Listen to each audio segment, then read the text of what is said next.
wabarakatuh. Semansa Talk. Welcome leaders. Halo SMA Sumsel Friends, dimanapun Anda berada, selamat datang di podcast SMA Negeri Sumatera Selatan.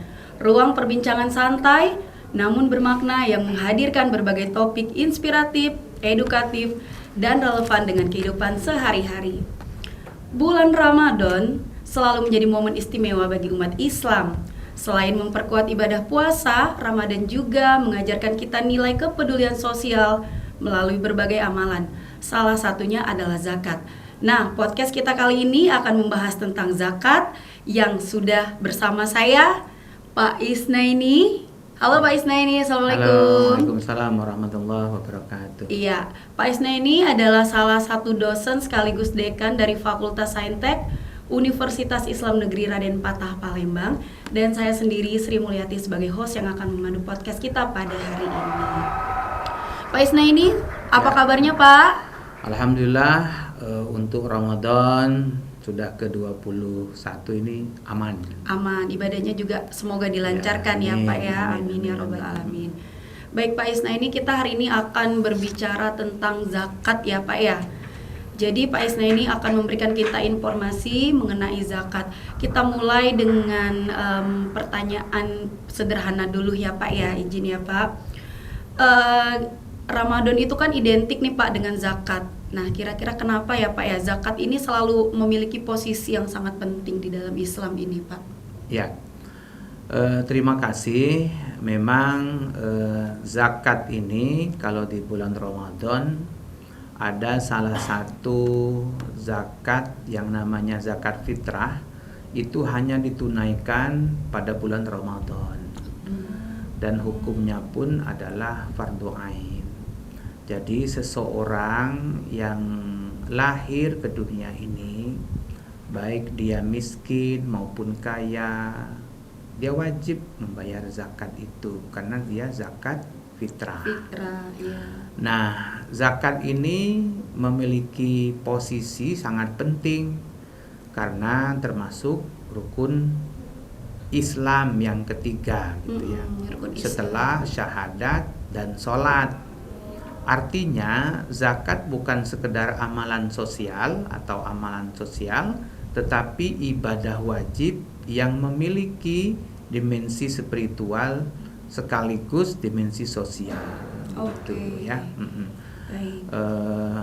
Allah beberapa kali menganjurkan dalam Al-Quran yang terkenal pada surah Al-Baqarah ayat 43, wa aqimus sholah wa atuz zakah, ya, farka'ur ma'ar raki'in. Kata Allah itu, dirikanlah sholat gitu ya. Setelah mendirikan sholat itu tunaikan zakat begitu, dan rukulah bersama orang-orang yang ruku. Ayat ini tentunya menunjukkan bahwa sholat dan zakat selalu disebut berdampingan ya di banyak ayat Al-Quran. Sholat untuk memperkuat hubungan manusia dengan Allah atau Khaliknya, Sang Pencipta. Zakat memperkuat hubungan manusia dengan masyarakat, sesama atau masyarakat. Juga dalam hadis yang diriwayatkan oleh Bukhari Muslim yang sering disebut para penceramah, Islam itu dibangun atas 5 perkara. Yang pertama adalah syahadat, yang kedua sholat, yang ketiga zakat, baru puasa ya di bulan Ramadan dan haji begitu ya.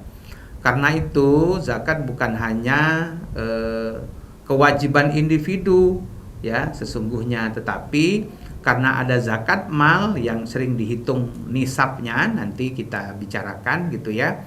Nah, banyak masyarakat yang menyalurkan zakat melalui masjid gitu ya, melalui musola, sekolah-sekolah yang ada, bahkan ada lembaga-lembaga zakat yang sekarang ini yang selalu kita lihat untuk menyalurkan zakat itu ke mereka-mereka penerima yang 8 asnaf tersebut begitu.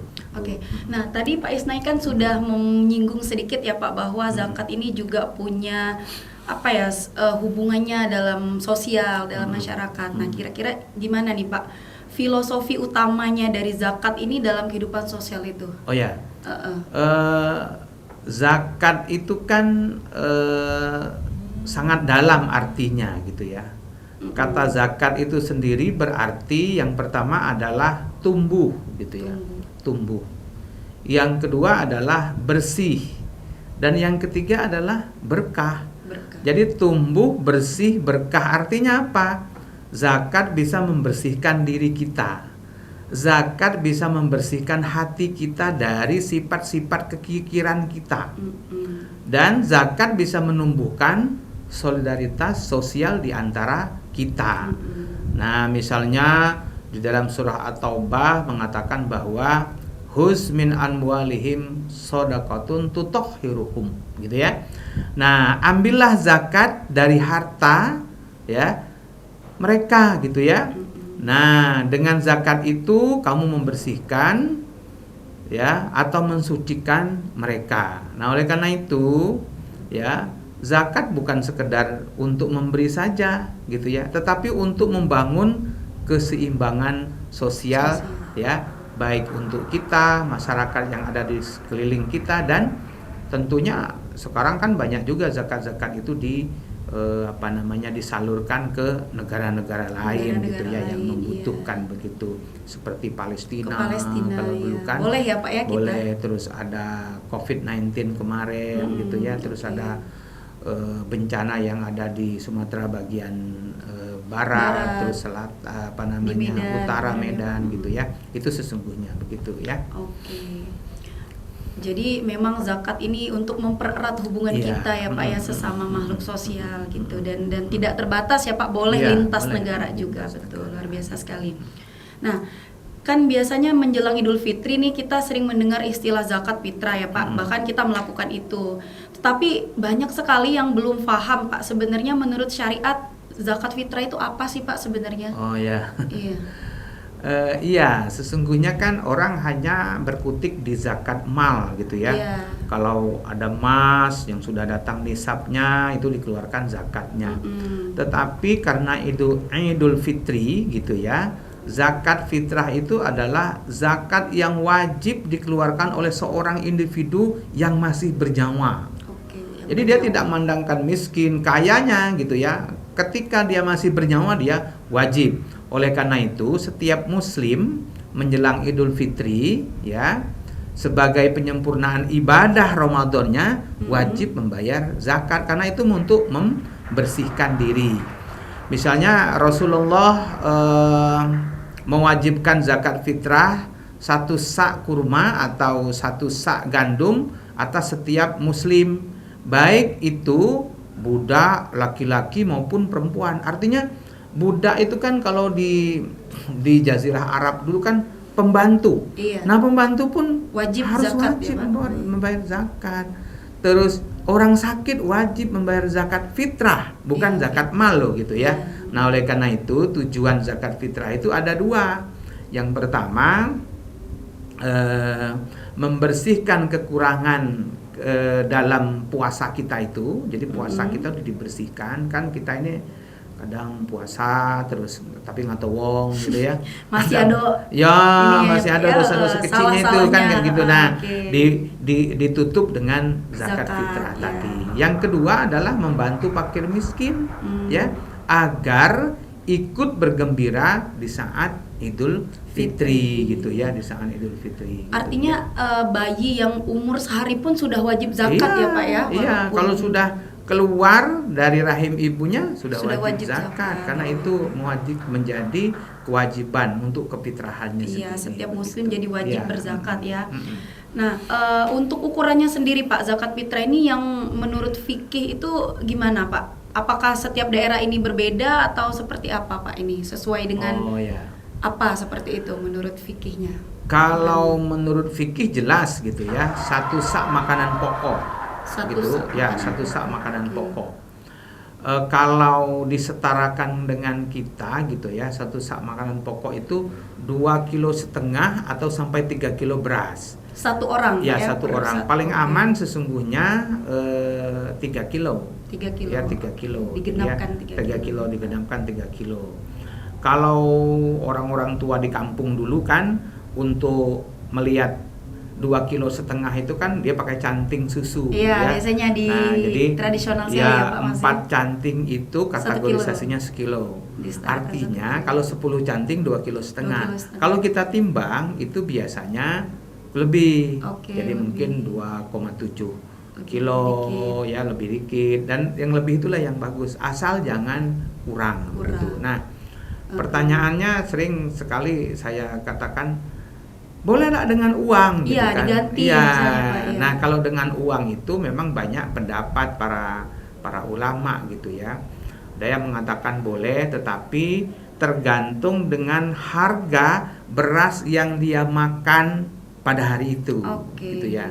Nah, pertanyaannya kan kalau kita pegawai negeri sipil atau pegawai P3K atau apa kan bermacam-macam Pak, kadang beras ini, kadang beras ini. Ganti-ganti Pak. Ganti-ganti. Ya, berasnya. Mana yang paling sering gitu. Misalnya gitu, sekilonya 15.000 misalnya kan, ya 15.000 berarti 30 berarti 37.500. Nah, kalau untuk sekarang himbauan pemerintah melalui MUI kan 50.000 sekarang. Ya 50.000 ukuran untuk 1 fitrah. Nah, kan kayak gitu ya. Tapi pada intinya tetap boleh ya Pak diganti dengan beras. Jika memang memungkinkan beras nggak apa-apa gitu ya Pak. Baik, luar biasa. Kemudian untuk waktu kita menunaikan zakat ini, nah itu waktu terbaiknya kira-kira tuh, atau yang paling utama itu di saat kapan Pak kita membayarkan zakat itu? Kalau waktu ini kan banyak pendapat sesungguhnya ya. Ada ulama yang mengatakan bahwa boleh sejak awal waktu, misalnya di sekolah gitu ya, kan seperti SMA Sumatera Selatan ini membuat misalnya panitia ziswab, zakat, infak, sodakoh dan wakaf misalnya kan, sudah dari awal kan kayak gitu. Jangan sampai kita lupa, kita bayar zakat fitrah terlebih dahulu, baru mungkin kita pingin sedekahnya atau kita pingin wakafnya.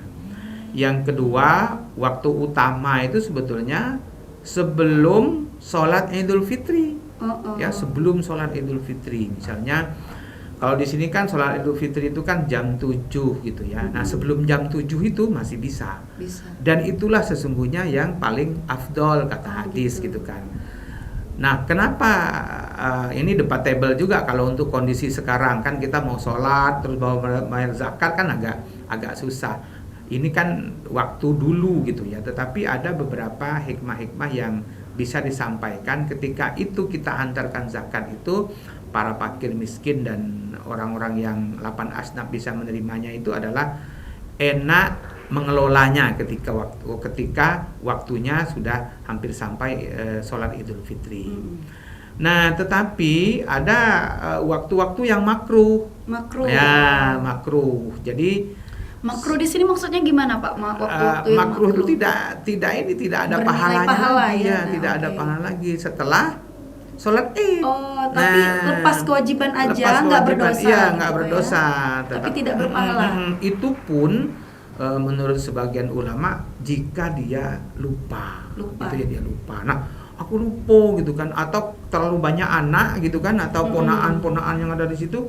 Nah, bertanya nanti, Pak Ngah atau Paman, aku sudah bayar zakat. Ya Allah ya Tuhanku, kamu belum bayar. Nah, kayak gitu. Nah, makanya dianjurkan boleh saja di awal tadi supaya tidak lupa seperti ini. Jangan sampai penyempurnaan puasa kita ini ya tidak dibayar. Nah, kayak gitu. Nah, ada yang waktu haram. Waktu haram itu menunda tanpa alasan. Gitu. Nah, dia tahu bahwa dia tuh punya harus kewajiban zakat fitrah gitu kan, tapi biarlah aku masih miskin. Nah, itu haram hukumnya. Iya, jadi ya, kalau bisa disegerakan juga ya, apa kalau ya bisa Pak disegerakan gitu ya. Nah, terkait tadi Pak, Bapak juga sudah menyinggung penerima zakat. Nah, kira-kira kalau dengan keluarga sendiri gitu gimana Pak? Boleh ya Pak ya? Boleh, kalau dulu dianjurkan orang-orang yang ada di sekeliling kita dan masih senasab dengan kita gitu ya. Apa memang itu yang paling abdol. Apa rela misalnya kita membayar zakat untuk Palestina, sementara keluarga anak sendiri, itu keluarga sendiri ada yang susah, ada yang susah gitu kan betul, gitu. betul. Nah, tetapi kan sekarang biar terorganisir ya, pemerintah membuat namanya Badannya, Basnas gitu. Basnas, Badan Zakat. Ya, Badan Zakat gitu ya. Iya, jadi kita juga tetap boleh Pak Ya. ya, walaupun masih ada hubungan keluarga. Yang penting kita menunaikan zakat, itu poin pentingnya ya Pak ya. Jangan lupa membayar zakat fitrah. Baik, menarik sekali penjelasan dari Pak Isna ini. Jadi kalau misalnya kita berbicara tentang zakat fitrah ini erat kaitannya dengan Ramadan dan juga Idul Fitri dalam Islam. Ternyata ada juga zakat yang kita kenal dengan zakat mal. Nah, zakat ini berkaitan dengan harta. Tapi yang terjadi di masyarakat, banyak juga yang masih bingung terkait dengan zakat mal ini. Kita akan membahas zakat mal masih bersama Pak Isna ini.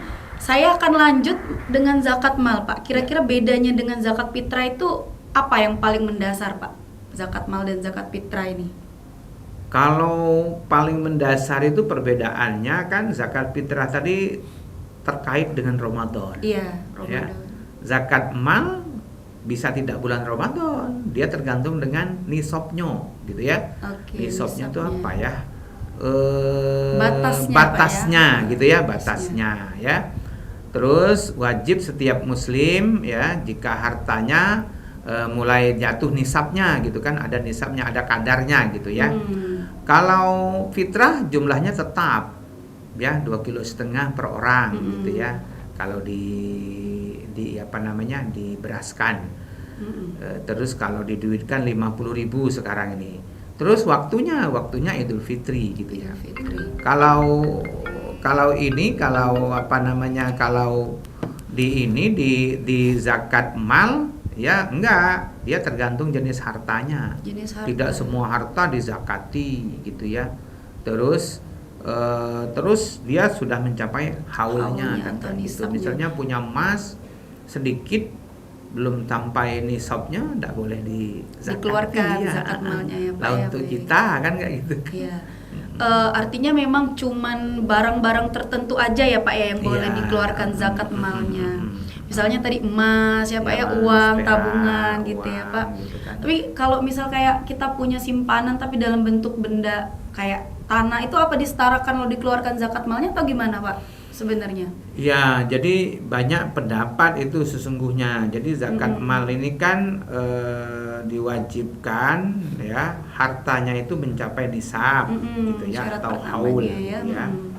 Nisab itu adalah batas minimum harta yang wajib dizakati gitu ya. Haul itu adalah kepemilikan hartanya itu selama 1 tahun. Nah, kalau harta itu misalnya, harta itu memang harta kita, bentuknya tanah, terus kita kalkulasi dulu, mungkin dengan NJOP-nya berapa kan kayak gitu. Terus sudah sampai 1 tahun belum gitu kan. Nah, untuk menghitungnya itu dengan uang begitu kan, dengan uang gitu kan. Nah, jadi uangnya itu sebetulnya yang dilihat gitu kan. Seperti sekarang ini kan misalnya MUI mengatakan bahwa zakat profesi itu kalau nilai keuangannya 1 bulan kita 7 berapa juta itu kan, dikali 12.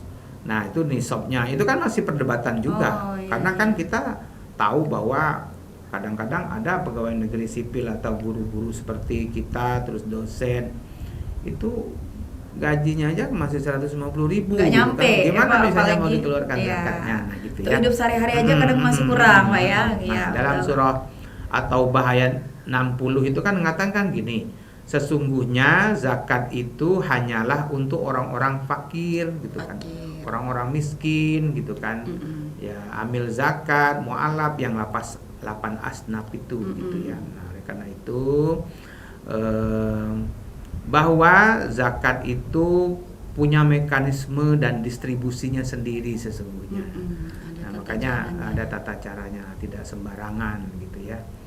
Nah, misalnya ada pertanyaan, Pak, saya punya harta, tapi harta itu belum dibalik nama saya, boleh tidak dizakati? Kayak gitu ya.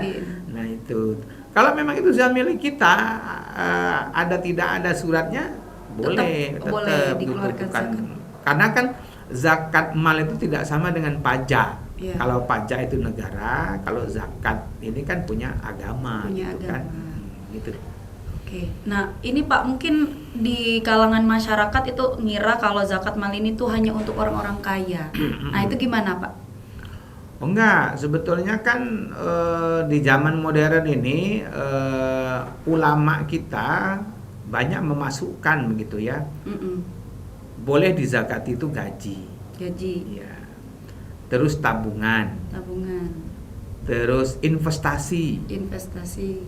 ya emas batangan misalnya kan. Ya gitu. yang punya banyak emas simpanan, Yang Pak ya terus boleh. apa namanya tanah tadi gitu ya. Nah, Yang selanjutnya emas dan kedua perdagangan. perdagangan. Gitu ya. Jadi sesungguhnya tidak pula milik orang kaya. Kaya ya Pak. Tetapi gini mikirkannya, dia miskin gitu ya. Tanahnya kalau dijual tidak sampai haulnya atau nisabnya, Mm-mm. ya nggak zakat juga sih sebetulnya dia gitu kan. Makanya orang lebih fenomena mengatakan bahwa zakat itu milik orang kaya Iya, gitu iya. ya. Itu yang statement Ya, di masyarakat yang sering kita padahal dengar Pak. Walaupun kaya, tapi kalau belum dasar nisabnya nggak bisa juga Nggak bisa dikeluarkan dikeluarkan. zakat. Adapun kalau dia mengeluarkan itu bukan zakat, Sedekah. mungkin sedekah Iya. kan kayak gitu Iya, ya. oke.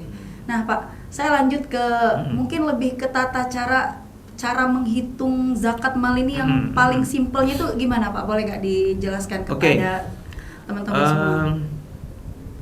Ada semua aturan-aturannya di dalam agama kita itu. Kalau membagi harta warisan namanya ya pembagian faraid.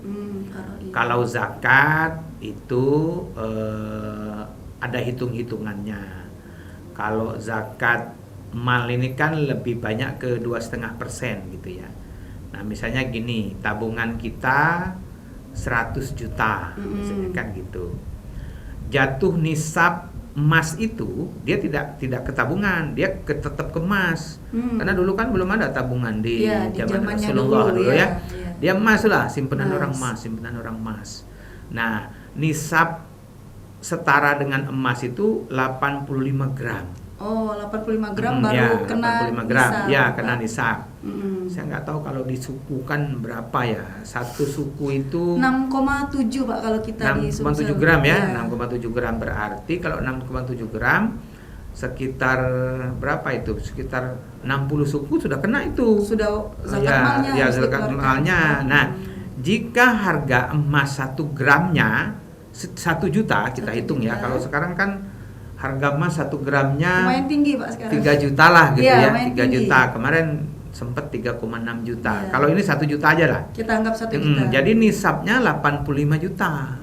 Wow. 85 juta. Artinya uang 100 juta kita tadi sudah wajib mengeluarkan zakatnya karena Sudah melampaui ya nisab, 85 ya, Pak? juta. Ya. Karena tabungan lebih dari nisab, maka zakatnya 2,5% kali 100 juta sama dengan 2,5 juta lebih gitu kan. 2,5 juta zakatnya karena 2,5% kan ya yang wajib dikeluarkan gitu ya.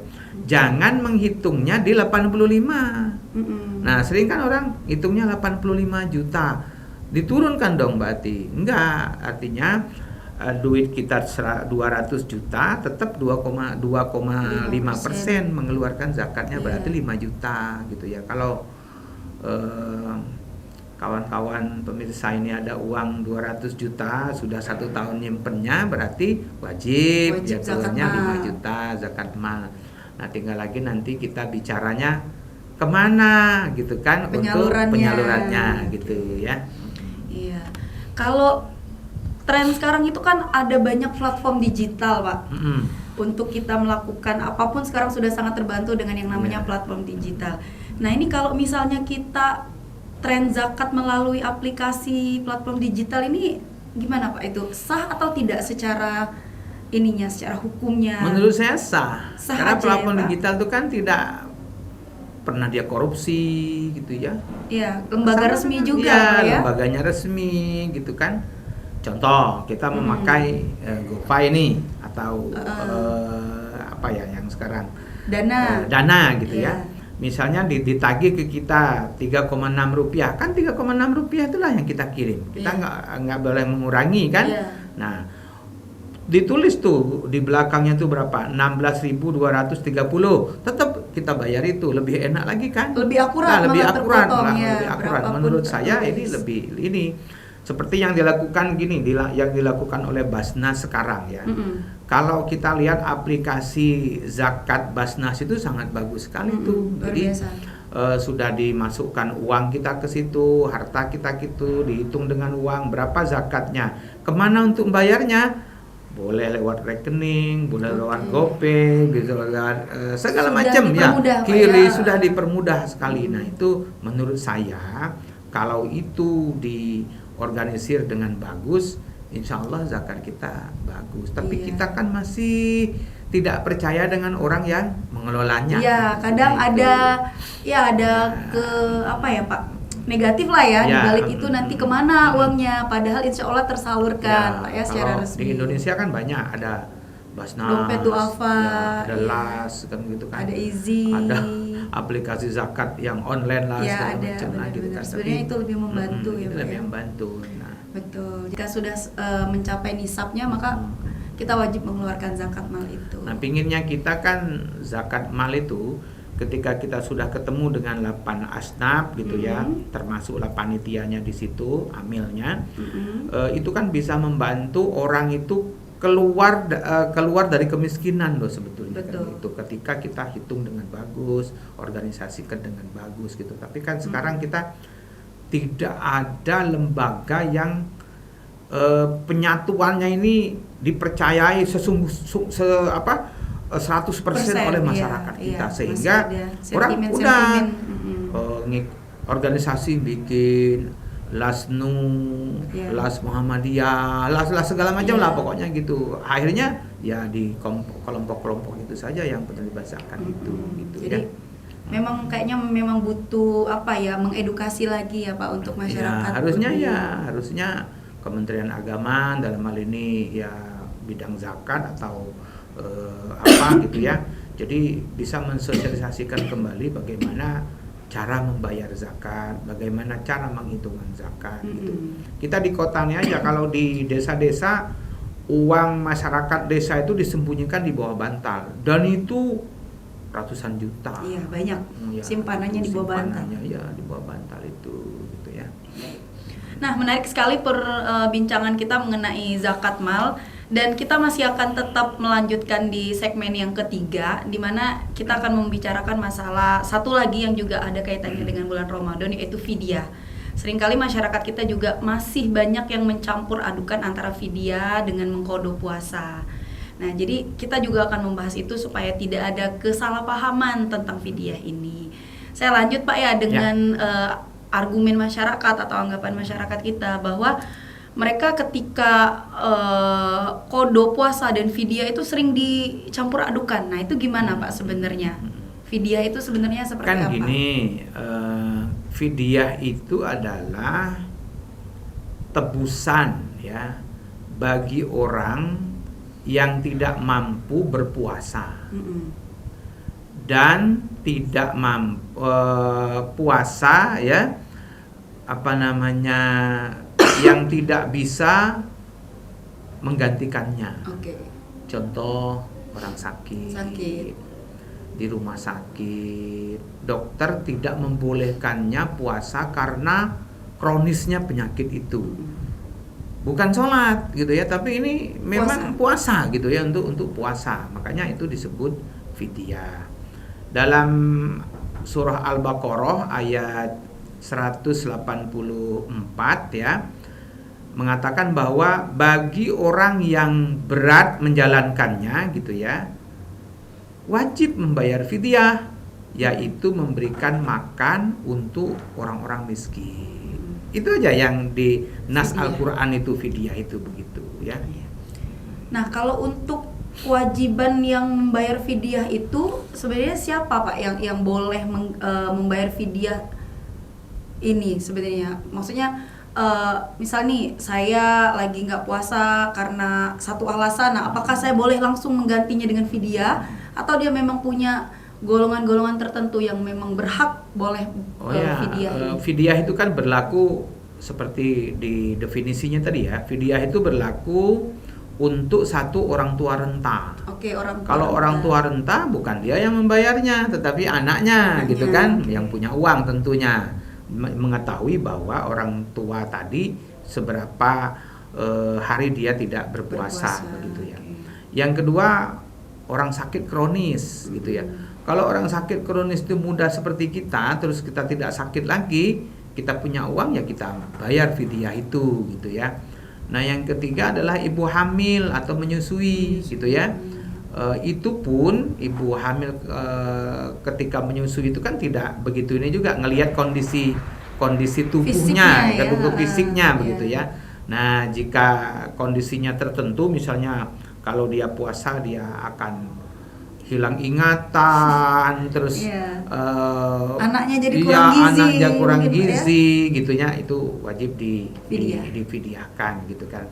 Jika masih mampu menggantikan puasa, dikodokkan, diganti. Nah ya diganti. Misalnya gini, seorang perempuan itu pasti ada cutinya di dalam sebulan itu. Ada periodenya. Ada yang 3 hari, ada yang 5 hari, ada yang 7 hari gitu kan.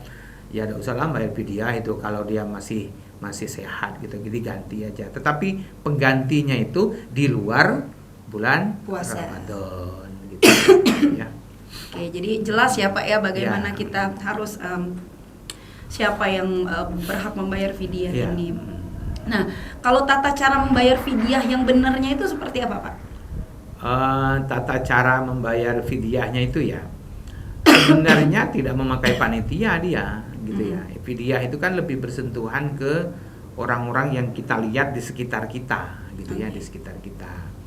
Tetapi banyak saat ini misalnya Basnas mengeluarkan ketentuan fidyah. LAS mengeluarkan ketentuan fidyah. Tidak salah gitu ya.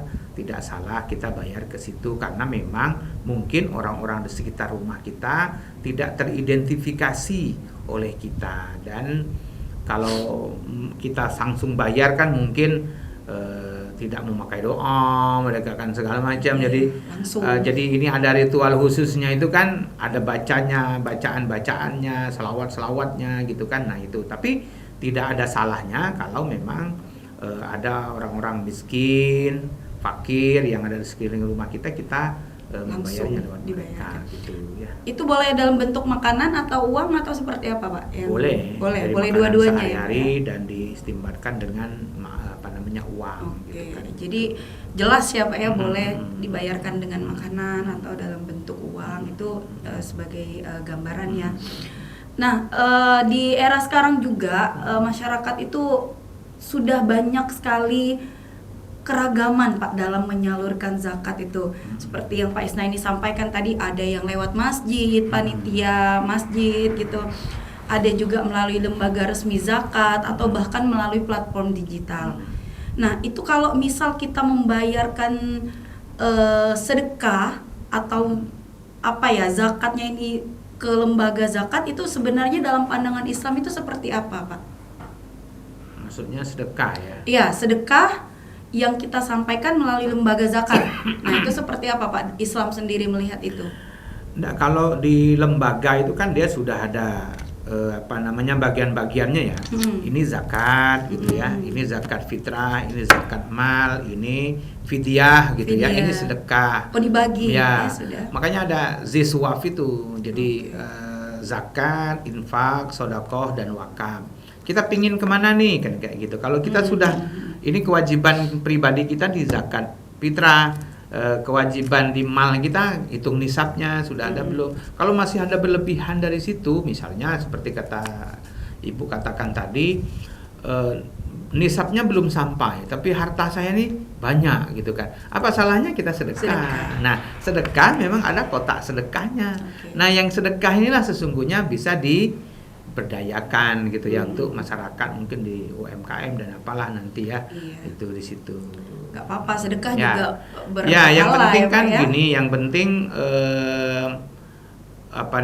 distribusinya itu, kalau zakat yang sudah diorganisasikan bener kan lebih merata. Terus program pemberdayaan sedekahnya itu ada gitu kan. Ya. Kalau di ini kan terus pengelolaannya itu lebih profesional gitu kan. Nah, jangan sampai kita itu kadang-kadang gini di masyarakat itu ada stigma kalau saya berzakat ke sini, alhamdulillah saya tahun kemarin zakatnya ke sini, rezeki saya lancar terus kan kayak gitu. Nah, itu yang enggak boleh gitu ya, itu yang enggak boleh. Jadi kalau itu kan dapatnya itu terus gitu kan. Tuh. Iya, luar biasa. Nah, Pak, kami kan sebagai salah satu sekolah nih yang dimana tentu generasi muda pelajarnya ini mungkin perlu Pak ditingkatkan supaya lebih sadar lagi tentang zakat. Kira-kira gimana Pak peran generasi muda ini supaya menumbuhkan kesadaran zakat sejak dini? Ya. Sesungguhnya gini, kan di dalam mata pelajaran agama itu kan ada salah satu pembelajaran zakat. Ada, ya. Zakat itu dibagi nanti. Ada zakat mal, ada zakat fitrah. Nah, subbagian yang lain ada pembelajaran wakaf, sodako, infak, kan kayak gitu ada semua itu. Ada. Nah, tentunya walaupun misalnya anak-anak ini belum wajib zakat mal begitu ya, paling tidak dia punya kepedulian sosial.